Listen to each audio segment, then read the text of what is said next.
What's up, guys? Matt here from Crypto Coffee. It's probably week 4 or 5 of quarantine now. My hair is getting insane, and just wanted to make another video real quick. You might have noticed by now I'm on the Reddit ETH Trader subreddit. And take a look at the screen, guys. I didn't notice anything different about this. Well, yeah, I just wanted to let everybody know if you did donate to the fund, to the ad campaign donations. I did something. Didn't really ask anybody, so if anyone has a problem with this, just let me know. But I went ahead and spent about $38 of our donation money on the HEX banner ad for the ETH Trader Reddit. So, yeah, if anyone's mad about that, I don't know why you would be, but it's got 228,000 members, 435 online right now, so it's an active Reddit. And for the low price of, it was like 800,000 donuts, which is apparently a cryptocurrency that you can spend to buy the ad space on this popular subreddit. Apparently that was all it took. So I was like, all right, let's go ahead and buy this. So you can see real high budget stuff. I made this banner in about less than an hour. So, it was hard to get the dimensions right. They require images in like 4,000 px by 128. So it was hard to make it look, high fidelity. But, I hope that's enough. And that should send a lot more people over to hex.win. I've got it for 14 days unless somebody outbids me. But the only guy here beforehand who was advertising was some online casino, which who knows if they even noticed that it's gone now. But good for us, right, guys? So it's on mobile too. ETH Trader, reddit.com. Pretty cool stuff. What else, guys? Price is up. That's always good to see. 5.8 thousandths of a US dollar. Gotta love that, guys. Gotta love that. This Loch Ness Monster just keeps getting a longer neck. So it's going to be a freaking brontosaurus by the end of this thing. Yeah, guys, I mean, if HEX succeeds, which I believe it will, what's it going to be, really? It's going to be a stable store of wealth and value by monetizing time. And it's going to allow us to just hopefully become perpetually, I don't want to say perpetually wealthy. If it sounds too good to be true, it probably is. But look behind the hood a little bit and realize that what this is just another financial mechanism for you to store your wealth in a somewhat reliable way, because you can mathematically guarantee that the interest is going to be paid to you as long as the code does what it says it's going to do, which it will. I mean, it's been audited twice. But looking at this chart right now, I feel like we are looking at the seeds of a worldwide phenomenon here that's coming up, and it's possibly going to scale up to millions of people. I mean, we've already got thousands of users, and are like the number 2 to 3 highest used DApp, other than, I think USDT is normally number 1, which obviously Tether is used for trading. But we're regularly number 2 or 3 on all dApps. So the success of crypto, the success of this coin depends on, we like to say it's trustless, right? But we are putting some trust in the community. And while the code might be trustless and decentralized, we have to take it upon ourselves to just kind of do our part here and there, just the small things like, that banner was a super easy thing to do.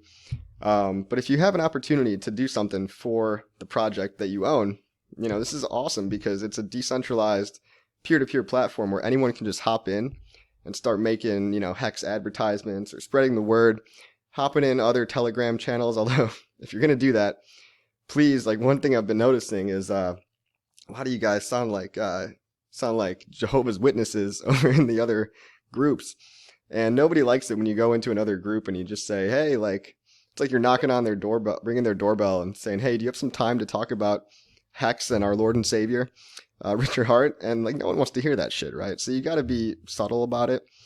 You got to open up the conversation, and because a lot of people are going to go to Google and they're going to read a headline, and that's going to be their research.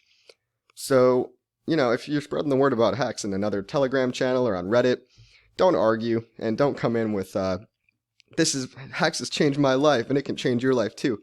You don't want to sound like all those guys on Telegram that are basically spammers that try to scam people, that come in and say, Billy Joe changed my life. All I had to do was give him $10,000 and he 10x'd my money in 2 weeks. Like, you see that shit all the time, and those guys get banned right away. If you do the same thing with Hex, if you go into a Telegram group and you're like, I want to tell you guys about this awesome new project. It rose 10x in 11 days, and it's got the potential to do 10,000x. You're buying at the beginning of something great here. Like, that literally sounds like the pitch for every Ponzi scheme. It sounds like you're trying to sell pink sheets in The Wolf of Wall Street. Just come at it with a level-headed, try to, like, explain and answer people's questions if they have specific questions. But don't ever get combative. That's probably number one. And just try to come at it from a source of teaching, and only if they want it. So I think the kind of more subtle way to tell people about Hex is to pique their interest and their curiosity, right? So if you can instill in someone the will and the want to explore Hex for themselves, you're no longer opposing your will on that person. You're coming up with an incentive to have that person think about Hex themselves and want to look into it. People are only motivated by what they want to do. So you can't just come on to them with what you want them to do. You have to make them want to look into Hex. So let's be subtle with that. It's going to be a short video. I'm just kind of ranting. Yeah, it's a good time to, get out there and practice your internet etiquette. Don't go out there and start making enemies all over the place. Well, or you can. I'm not saying don't make any enemies. Some people are going to make you their enemy no matter what. A lot of people have probably already made you their enemy in their head just by the fact that you own Hex, right? But a lot of people don't. They just love picking sides, and it's fun for people to be on teams. It's fun to be tribal. I get that. But I think people are much more vocal and rude on the internet than they would ever be in real life, and that's just a given, right? But what's the end goal here for us, guys? Like, we're on day 132 of the adoption amplifier. Launch phase ends in 218 days. We're just over a third of the way done. That's really impressive. And we got the dabbing dolphins, super sharks, all this stuff. Maybe. So going back to my point, although this is a trustless, economically trustless system on the tech side, we still have to have trust in each other and trust in the community that we're going to do a good job. So take a little bit of ownership and go out and just spread positivity about Hex. And trust that the founders will become less relevant over time. So, look at how vulnerable Bitcoin was in the beginning to Satoshi. Like, people are complaining about things that they would have had the same exact argument about when Bitcoin was first created, right? So they're like, oh, one person might own more than half of it. It's like, well, for a long time, I'm pretty sure one person owned the large majority of Bitcoin as well. And, maybe a group, maybe the cypherpunks or whatever, maybe 5 people probably owned all of Bitcoin for like a year. It was just whoever was mining it. And so same deal here. We're all owners of Hex. We're all shareholders. That's not a good word to use because it involves a law term. But this is kind of like Bitcoin in early days, guys. I mean, Bitcoin only rose because people believed in it and they didn't sell. And the same thing is happening with Hex, with one additional crucial mechanism which prevents people from selling, which is staking, which really makes it economically costly for you to stake. So it forces people to put their money where their mouth is. And once you have Hex staked and you own it and it's hard for you to sell, that incentivizes people like myself to just, continue to say good things about it. So it's really like the whole mechanism of Hex is almost a self-fulfilling prophecy in like a psychological term. But yeah, and as Trace Meyer says, we've got holders of last resort too, hodlers of last resort, and I think that's going to be all of us, dabbing dolphin, super shark, and winning whale, especially the winning whales, are going to be the hodlers of last resort. So if the staking mechanism and the Uniswap resistance to price dropping is not enough for you, you can also take into account the probability of these whales selling is pretty low, because as you go up the distribution of list, people have more skin in the game as you go from silent shell to winning whale. And if you have more skin in the game, you're more incentivized to see the price go up. So I think about, the winning whales, the super sharks, maybe the dabbing dolphins as kind of the people that are holding down Hex, because we're more confident that these people aren't going to sell. These swift squids, these oily octopi, these cool crabs, I respect if you are one, but they don't have as much skin in the game, so they don't have as much to lose by selling. So think about it that way, maybe. And what's the end goal here, guys? Is it financial freedom? Think about why we all want to be rich in the first place. I mean, I've noticed since I joined HEX and joined the crypto community in general, but especially since I joined HEX, it's got me thinking a lot about the long term, and it's got me realizing that, like, I feel very abundant right now. I feel wealthy. And, on paper, wealth is all relative, right? And by no means am I at the level of anybody. I'm not a millionaire or anything like that. I'm not, a super wealthy guy, but I have this feeling of wealth internally that I haven't had, always my whole life. And so just in the past few years, I've kind of cultivated this feeling.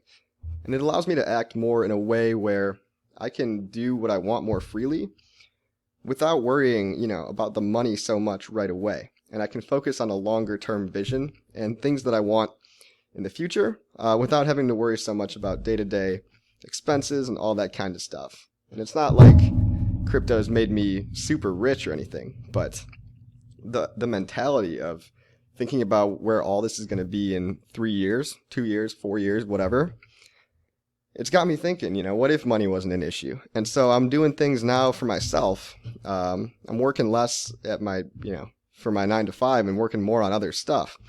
So I think that's one of the coolest things about HEX. What would you do if you had that feeling of abundance? Try to cultivate that in yourself and just, I'm still figuring this out as I go. And I'm sure a lot of you are too. So it's a good time to figure out, especially during quarantine, what is important to you. And if you do, let's say you're going to be a multimillionaire someday off of HEX. How would you act any differently, right? Would you be nicer? Would you start working on that music project that you've always wanted to do? Would you go paint more? Are you going to donate more to charity? Whatever. Are you going to start that company you've always been thinking about, but we're never really sure if you were going to start? Go do all that stuff. What else happened in HEX news lately? I think YoBit, we have a listing on YoBit coming up with like all these different pairs. So we've got HEX is going to be listed in like USD, ETH, XRP, I think. And maybe even, I think there was a Doge pair, so now people can trade Doge directly for HEX. And all these new pairs, what's different about YoBit is that there's all these different pairings that aren't just USD and ETH and Bitcoin. So people can offload their other altcoins. We're trying to be nice here. But they can offload their coins that much easier. If they've got a big bag of Dogecoin, I mean, to dump a big bag of Dogecoin into HEX seems like a great move to me because you already own a coin with no purpose other than to have a funny dog on it. And it's doing well. I mean, Dogecoin is not like a terrible thing, but if you're sitting around holding a big bag of Dogecoin, what's got more potential right now? Is it Doge, or is it something that started 3-4 months ago that's, a blockchain CD? So that's why I thought YoBit was pretty cool. If you're mad about the thought of, the flush address or the origin address potentially selling on your head, that's something that I've been hearing, and people are kind of worried about it. Just think about the likelihood of that happening, and think about, your real fears, and like the whole skin in the game argument means that people are incentivized to keep their HEX and not dump it on you, until maybe a much later time, and probably not all at once, right? So it's, think about it. So number one, it's not your money, and you shouldn't be asking where these people's money is going. But two, if you're getting involved in this and you're going to put your economic energy into HEX, just know that all new coins get their start by a small minority having a large percentage of them at first, and then using that economic energy to do good things. Again, no expectations, right? No, that's the motto with HEX. You can't have any expectations because HEX is not a security, so you can't benefit from the work of others.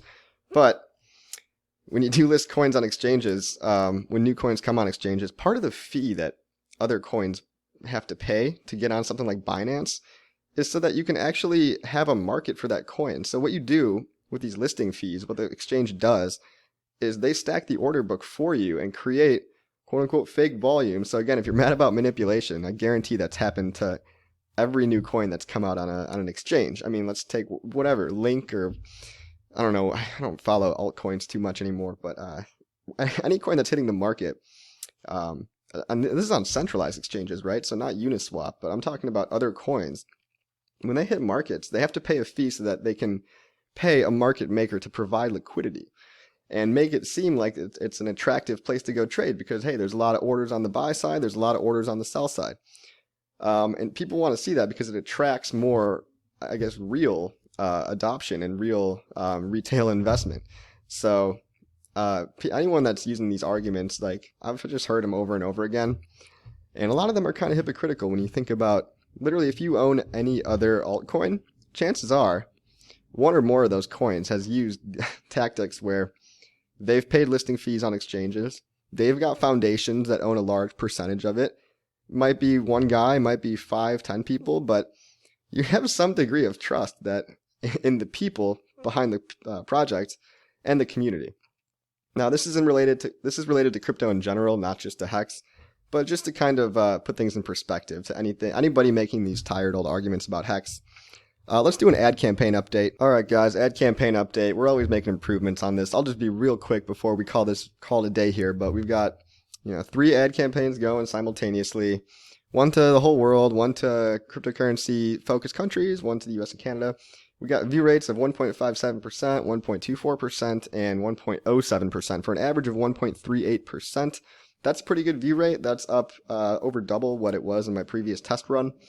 We're getting an average cost per view of 3 cents. The ones in the US and Canada are 6 cents. So definitely more expensive to get eyes in first world English speaking countries and all that stuff. Let's see, we're getting about 600 to 700 views a day all around the world. That's pretty awesome, guys. And that's great. I'm adding new channels every day. It's funny because a lot of the crypto channels are too shitty and small to even get monetized. So we're being creative with who we target, and I think we've got a lot smarter of a plan than just simply targeting crypto people only, because there's no point in targeting 100 channels if they've all got, you got to have some criteria, right? Like, have they made a video in the last month? Have they what's the average views on their videos? Is it like 100 views? Like, what's their subscriber count? Is it under 5,000? Like, these types of questions are important because you're going to waste your time advertising to just basically nobody. So we've figured out, we've come a long way, and as always, let me know if you want to see anything else. Let's go back to ETH Trader. How awesome is that, guys? It's HEX. It's the front page on ETH Trader, which is where everyone's coming. I can't wait to see if people are making comments about this in the... If you guys see any funny comments in the ETH Trader subreddit about the banner, let me know, because I could start some interesting conversations too. So actually, that's a great idea. If anyone's watching, hop over to ETH Trader and maybe start a conversation thread about HEX just to see. You can even come in it all innocent like and be like, hey, what's up with this banner, guys? Anyone hear about this HEX thing? It doesn't seem like it's a scam like all the articles said, but just wanted to be sure. And maybe we could have some fun there. Let's see, I think Richard Hart's got a new Sci-Vive channel that he's streaming from because his crypto channel is getting banned like everybody else's. It's not banned. I mean, all the videos are still there, but they're getting taken down because all the bots are doing a bad job of filtering content. But before we head out, let's do a quick reading from Sci-Vive. Speaking of the new YouTube channel. I really like this little part right here, which is something that I've recently kind of flipped in my mind as a switch, but it's the concept that discipline beats motivation, right? So having tunnel vision is faster than removing distractions. Tunnel vision is discipline, and changing your environment is motivation, right? So another artifact you'll see of people trying to break through the barriers to getting hard work done is they'll try to minimize all distractions. And sure, you could do that, but you're kind of falling for the meta of controlling what isn't the work. If you save the time that you spent controlling what's not the work, you'd actually be forced to do the discipline of doing the suck, and you would win 2x. 1x from actually getting the work done, and 1x from not wasting your time by minimizing distractions. So you'll find that if you maximize whatever screen you're working on, all the distractions are already gone. So all you see is that window. So maximize and go, right? So discipline over motivation. And there's this motivation problem where a lot of us don't get enough dopamine for the activities that we know we really should be doing, and we'd rather fuck around and just look at our phones or something. But I love this passage so much just because it's basically saying, hey, fuck you, don't be lazy.